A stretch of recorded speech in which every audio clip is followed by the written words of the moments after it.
Mu Rwanda abakoze imibonano mpuzabitsina basanzemo Mobaga yandura mu mibonano mpuzabitsina karabaye. Ubushakashatsi bwakorewe mu Rwanda bwagaragaje ibintu byari bitarageze byemezwa na mbere hose, mu gihe benshi batekerezaga yuko umuntu wakize indwara ya Mobaga aba yaramaze kuyitsinda burundu kandi ko batagishobora kuyanduza abandi. Ubushakashatsi bushya bwakorewe mu Rwanda bwahinduye uburyo isi yari isanzwe yumviye indwara yica abantu benshi. Ibi ngibi byabaye nyuma yuko bapimye abantu bakoze imibonano mpuzabitsina maze bagasanga bararwaye indwara ya Mobaga.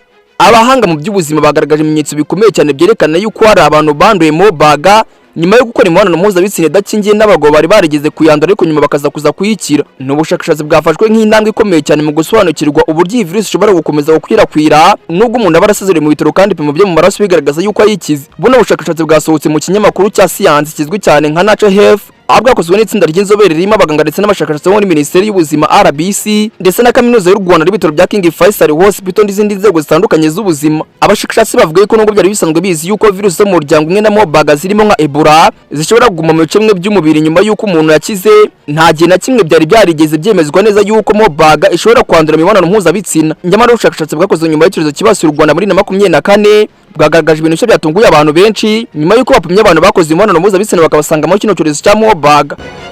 Inkuru itangira ku musore w'imyaka 25 wari waranduye Mobaga gatatu tariki 15 Nzeri 2024 nyuma y'igihe gito ngo atangiye kugira ibimenyetso bikomeye birimo umuriro, kuruka, isesemi, imiswi, umunaniro ukabije, kubabara mu nda ndetse no kubabara imikaya n'ingingo. Ubuzima bw'uyu musore ngo bwaje kuzamba ku buryo yinjijwe mu bitaro nyuma ipimo byemeza yuko yanduye Mobaga. Yashyizwe mu cyumba cy'indembe ahabwa ubuvuzi bukomeye cyane harimo n'umuti wa Remdesivir amaze iminsi 13 avurwa. Ibipimo byo mu maraso byagaragaje yuko nta virusi kimugaragaramo, bityo asezererwa metero kuri 10 Ukwakira 2024. Ariko nyamara ngo ikintu kitari cyarapimwe mbere yuko asezererwa, nta muntu ngo yarageze ari mu masoro nimba kirimo ibisigisigi bya virusi. Nyuma y'iminsi 9 gusa ngo uyu musore asezerewe yaje gukora imibonano mpuzabitsina idakingiye n'umukobwa w'imyaka 21.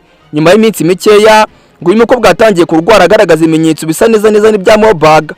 Yajyanywe nawe kwa muganga, ipimo birakorwa nyuma bitungura benshi nawe yaranduye Mobaga bashakisha niba hari ubundi buryo uyu mukobwa ashobora kuba yaranduyemo, ariko ngo bakoze uko bashoboye buno buryo barabubura. Icyo basanze gusa ngo ni imibonano mpuzabitsina yabaye nyuma yuko uwo musore asezereye mu bitaro. Ibi ngibi byonyine byari bagije gutuma havuka ibibazo byinshi, ariko ngo nyuma haboneka n'undi rugero ngo rwashimangiye kurusha ibyo bakekaga. Hari ngo n'undi mugabo w'imyaka 29 nawe wari wararwaye Mobaga ngo yari yaranduye muri Nzeri 2024 aza kuza kuvurwa ndetse aza kuza gukira. Wa mbere ipimo byo mu maraso byagaragaje yuko nta virusi kimurimo ndetse ngahita asezererwa.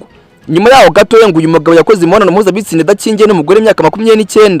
Mu minsi mike yakurikiyeho ngo umugore nawe atangiye kugira umuriro, kuruka, imiswi, umunaniro ukabije ndetse no guhumeka nabi cyane. Igitunguru ngo baje kumujyana kwa muganga nawe ngo bamupimye bamusangamo Mobaga. Abashakashatsi ngo bongeye gukora iperereza ryimbitse basanga uyu mugore n'ahandi yari ahure na kino cyorezo ndetse ngo n'ahandi hari hazwi yuko ashobora gukura buno bwandu. Icyari gisigaye gusa ni imibonano mpuzabitsina yakoranye n'uyu mugabo. Nyuma yo gupima ngo amasohoro y'aba bagabo bombi habonetsemo ibisigisigi bya virusi ya Mobaga, nyamara nubwo amaraso yabo ngo yagaragazaga yuko bakize.